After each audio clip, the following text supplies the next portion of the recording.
Salut, c'est Nozman pour votre dose de science, ça va ou pas? Qu'est-ce qui se passe si on augmente la chaleur autour de nous progressivement, mais genre assez haut?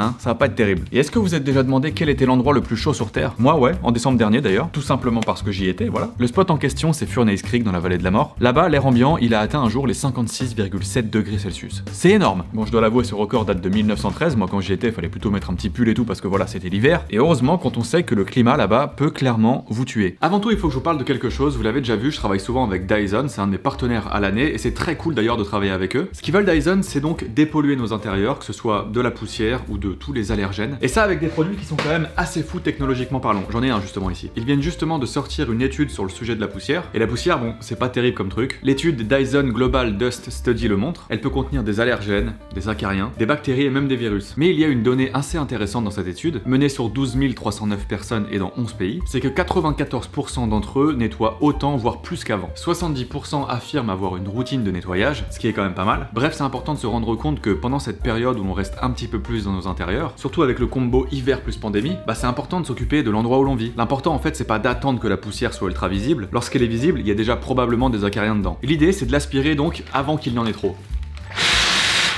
T'as compris. Côté moyen chez Dyson, bon il y a ce qu'il faut. Le matériel couplé à la technologie qu'il développe, ça donne un aspi assez vénère en termes de capacité, comme celui-là justement. Bon il est plein, ça prouve qu'il a asservi. Le Dyson V15 Detect, avec son laser qui permet de visualiser la poussière et aussi de constater quand il n'y en a plus en fait, donc c'est assez pratique. C'est vraiment un bon allié pour lutter contre la poussière et rendre ton chez-toi moins hostile, un petit peu comme une chaleur extrême pourrait l'être sur un humain. Hop, la transition parfaite avec la vidéo, c'est parti. Vous le savez peut-être, l'humain, il est endotherme. Ça veut tout simplement dire en fait que son thermostat doit toujours rester aux alentours de 37 degrés Celsius. Sinon, bah, ça risque d'être cuit pour vous, si je peux me permettre ce jeu de mots. Aujourd'hui, vous l'avez compris, on va parler des conséquences de la chaleur sur notre corps humain à nous. Et comme ça fait un petit moment que vous n'avez pas vu un rayon de soleil, je rappelle, en ce moment on est en hiver, pour ceux qui regarderaient peut-être cette vidéo en été, bah on va commencer doucement, hein. Autour de vous, il fait entre 20 et 27 degrés. Une température vraiment top avec une petite brise légère qui vient de caresser la peau, ça fait trop du bien. Tout simplement parce qu'à cette température, moi, je suis au top, je suis au max. Et si elles font souvent partie de nos températures préférées, c'est tout simplement parce qu'elles sont tout confort pour que notre corps se maintienne à ce fameux 37 degrés Celsius, et ça sans trop d'efforts. Vous savez peut-être, mais votre corps, c'est comme un espèce de radiateur en fait. Désolé, c'est pas une insulte, hein. C'est un peu ça en fait. Mouvement des membres, contraction du cœur, activité des nerfs ou encore réaction biochimique, qu'il pleuve, qu'il neige, qu'il vente, ce que vous voulez, le corps génère un max de chaleur. Et chaleur qu'il a besoin évidemment d'évacuer. Donc pour s'éviter finalement de s'auto-cuire, eh ben, il compte sur quelque chose qui s'appelle la thermorégulation. Et plus précisément sur 4 processus baptisés thermolyse. En premier, le rayonnement, une technique qui permet au corps d'évacuer la chaleur aux objets environnants à l'aide d'ondes infrarouges. C'est ouf comme truc, mais c'est ça. Ça permet aussi d'ailleurs aux caméras thermiques de vous cramer dans le noir, hein. C'est les trucs rouges, jaunes, machin, tout ça. Le deuxième, c'est la convection, soit la capacité de votre corps à se débarrasser de la chaleur dans l'air ambiant plus froid, et ça surtout s'il est en mouvement, d'où les ventilateurs. Le troisième, c'est la conduction, ou plus simplement la raison pour laquelle entre vous et un bitume brûlant par exemple, bah ça brûle si on le touche, hein. Par contact direct, votre corps est en fait capable d'échanger la chaleur. Par exemple, tu poses ta main sur une plaque de cuisson, conduction, ça brûle. Et le dernier, et pas du tout des moindres, c'est bêtement votre capacité à suer comme un gros porc. En s'évaporant, l'eau qui vous recouvre vous arrache en fait un petit peu d'énergie thermique, jusqu'à peu près 600 kcal par litre quand même. Donc vous l'avez compris, la thermorégulation c'est un mécanisme ultra bien foutu. Mais le problème c'est que votre corps produit tellement de chaleur que la kryptonite de ce super pouvoir, bah c'est les climats trop chauds. Au repos, pour que les gains de chaleur soient compensés par les pertes de chaleur, eh bien la bonne température c'est entre 20 et 27 degrés, en fonction de si vous êtes habillé ou nu. Une zone dite de confort thermique qui permet à votre corps de ne pas trop se préoccuper de ses échanges avec l'environnement. Bon, ça n'empêche pas le corps humain d'être super fort pour survivre à des températures extrêmes. Après tout, il y a des ultramarathons qui ont déjà été organisés dans la vallée de la mort, hein. Enfin, c'est fou comme truc.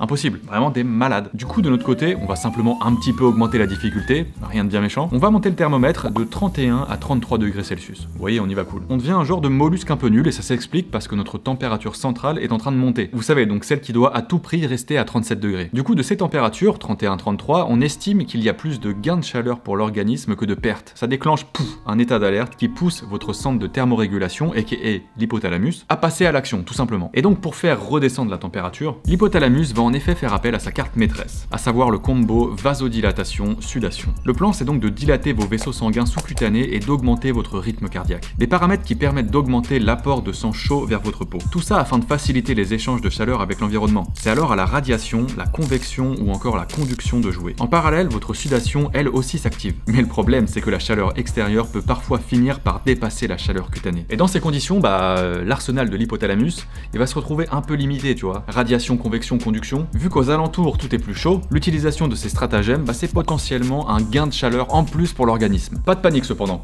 Calmez-vous, l'hypothalamus, il a un plan B, et il compte bien l'appliquer. Tout simplement parce qu'il peut encore compter sur son meilleur pote, la transpiration. Bon, ça vous l'avez compris, ça veut juste dire que vous allez suer. Et pas qu'un peu, hein, parce qu'en cas de grosse chaleur, c'est plusieurs litres de transpiration que vous allez perdre par heure. Ouais, des litres, on en est à des litres carrément. Le problème, c'est que ce stratagème, il a un sacré coup pour l'organisme, tu vois, il l'active vraiment quand il faut. En suivant à ce rythme vraiment comme un bon gros porc là quand il fait chaud, le risque, je pense que vous l'avez, vous pouvez le mettre dans les commentaires au cas où, c'est la déshydratation. Et c'est même pas tout parce que vous perdez aussi des minéraux par litron. C'est un risque à payer qui vous rend en plus ultra mou, un genre de gigaloc. Sans compter que vous êtes aussi super crevé, c'est la faute à votre cerveau qui fait un effort considérable pour vous maintenir la tête hors de l'eau. Mais par contre, pas de votre canapé. Ouais, parce que votre corps veut en fait que vous vous économisiez. Et de toute façon, dans ces moments-là, on est tellement une loque que tu veux rien faire. Et cet état de mollusque dont je parlais tout à l'heure, il est super utile pour éviter tout gain de chaleur en plus. Bon, et puis même si vous appliquez tout bien ces consignes pendant un bon laps de temps, en vous remettant, je sais pas moi, l'intégrale de Breaking Bad par exemple, eh bien ce mode mollusque dégueulasse ne suffira pas forcément à vous préserver. Déjà parce que l'humain n'est pas fait pour résister à de fortes chaleurs trop longtemps. En cas d'exposition assez prolongée, le risque c'est que votre système de thermorégulation commence à vous faire douiller. C'est simple en fait, à force de suer, les petits canaux qui conduisent la transpiration à la surface de la peau sont bouchés. Résultat, vous êtes bon pour les boutons de chaleur. À force de suer encore, vous avez perdu un max de chlorure de sodium, du coup vous avez des crampes de chaleur, mains, mollets, bref, vous avez mal partout.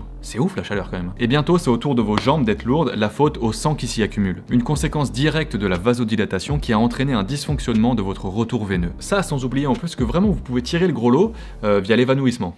Hyper sympa ça. C'est faux. À cause de l'afflux de sang dans vos jambes et les pertes minérales qui vont avec, votre cerveau peut être un petit peu moins irrigué. Et du coup, c'est tout simplement le risque de syncope. Un état de faiblesse généralisé qui n'est pas à prendre à la légère, tout simplement car ces symptômes de stress thermique, c'est la première étape avant le coup de chaleur. Et avec lui, c'est plus de la sueur que vous perdez, mais plutôt carrément des points de vie en fait. C'est d'ailleurs ce qui s'est passé pour Simon Harbour. Le 19 juin 2020, ce jeune mécanicien industriel, il avait 20 ans et il avait une mission, descendre des bouts de toit sous une chaleur à crever. Et c'est d'ailleurs bien ce qui a failli se passer. 1 heure après son arrivée, sa température corporelle a atteint les 43 degrés. Voilà, il s'est tapé un arrêt cardio-respiratoire carrément, une surchauffe dont il s'est miraculeusement sorti. Donc nous, dans notre hypothèse, on va continuer de monter un petit peu la température. Vous êtes maintenant sous une chaleur à crever depuis un certain moment. À l'horizon, aucun vent à déclarer. Par contre, le soleil, lui, c'est impossible de le louper. Malgré la sueur qui tombe sous vos yeux, vous parvenez quand même à distinguer le thermomètre. Et pas de chance, il est à 42,7 degrés. L'humidité, quant à elle, a grimpé à plus de 50%. Avec ce combo, il n'y a pas de doute, sans bouteille d'eau, ni sorbet, ni chambre froide, ni clim à proximité, vous avez de grandes chances de vous taper un coup de chaleur. Ouais, parce que votre carte maîtresse, elle a un point faible, votre transpiration marche moins bien si l'air ambiant est plein d'humidité. Tout simplement parce que s'il y a trop de vapeur d'eau dans l'air, il galérera à faire de la place pour votre sueur. Et là, à vous le risque d'autocuisson. Sympa. Et pas de chance, c'est d'ailleurs ce qui est en train de vous arriver. Laissez-moi vous donner le programme de ce qui va se passer. Une température corporelle supérieure à 41 degrés va entraîner confusion, délire, convulsion, trouble de la conscience, voire coma. Et j'oubliais du coup potentiellement la mort. Là, vous vous demandez comment est-ce qu'on en est arrivé là? En fait, c'est plutôt simple, c'est juste que votre thermorégulation, elle a échoué. Ou plus exactement, elle a travaillé tellement vénère que votre corps a dégagé tout le reste de ses mécanismes au second plan. Cerveau, rein, système digestif. En allant chercher la fraîcheur auprès de votre peau, votre sang a délaissé les autres organes. Résultat, c'est l'ischémie. Ce qui veut dire vos organes vitaux ne sont plus assez irrigués. Et du côté de vos cellules, je vous le dis tout de suite, c'est pas la fête non plus. Passé les 41-42 degrés de température cellulaire, la chaleur dénature les protéines cellulaires qui leur sont essentielles. Et du coup là, elles passent en mode un peu kamikaze. Alors ça a un nom, ça s'appelle la cytotoxicité thermique, un processus de destruction qui endommage un petit peu plus encore vos organes. En fait, c'est plutôt clair, dans le cas où votre thermorégulation perd la partie, c'est un genre de game over total du corps, avec de la défaillance un petit peu partout, bref, c'est l'enfer. Insuffisance cardiaque, hépatique ou encore rénale, lésions neurologiques parfois irréversibles, bref c'est ultra vénère la chaleur. Il y a tout qui y passe. D'ailleurs, d'après les chercheurs, il y aurait même 27 manières de mourir d'un coup de chaleur. Un scénario pas ouf, vraiment, qui pourrait se produire dans 30 à 50% des cas. Vous l'avez compris, pas besoin d'atteindre les 56 degrés de la vallée de la mort pour craindre pour sa peau. Non, et si votre thermostat cellulaire grimpe au-dessus des 49-50 degrés, là c'est simple, c'est carrément en minutes que votre temps est compté. T'imagines? Et ce n'est pas Vladimir Ledijensky qui vous dira le contraire. En 2010, ce russe s'était fixé un objectif, remporter le championnat du monde de sauna organisé en Finlande. Le problème, c'est qu'après 6 minutes passées dans une cabine à 110 degrés Celsius, bah il est mort. Donc ici, pas question de trop s'attarder, parce que je crois que c'est clair, en fait, le temps, c'est justement ce qui vous manque. Lorsque votre température interne passe la barre des 49 degrés, en fait, toutes vos structures cellulaires sont complètement détruites. Une nécrose cellulaire qui se produit en environ 5 minutes chrono. Et comme pour Vladimir Ledygensky, l'absence de vos cellules finit par vous tuer. Bon, à côté de ça, je vous rassure, si la météo annonce une canicule, pas de panique, tout simplement parce qu'en fait, face à la météo, c'est bizarre, mais on n'est pas tous égaux. Sexe, origine, poids, habitude, durée d'exposition, ou encore la fameuse humidité dans l'air, bah tout cela peut influer sur la capacité de résistance à cette chaleur. Bon, et bonne nouvelle, on pense qu'un adulte en parfaite santé peut, en se gavant d'eau, survivre plusieurs heures à une température de 60 degrés. Ça évidemment à condition que l'air ambiant soit sec. Bon, évidemment, je vais pas du tout essayer ce challenge, ça m'intéresse pas.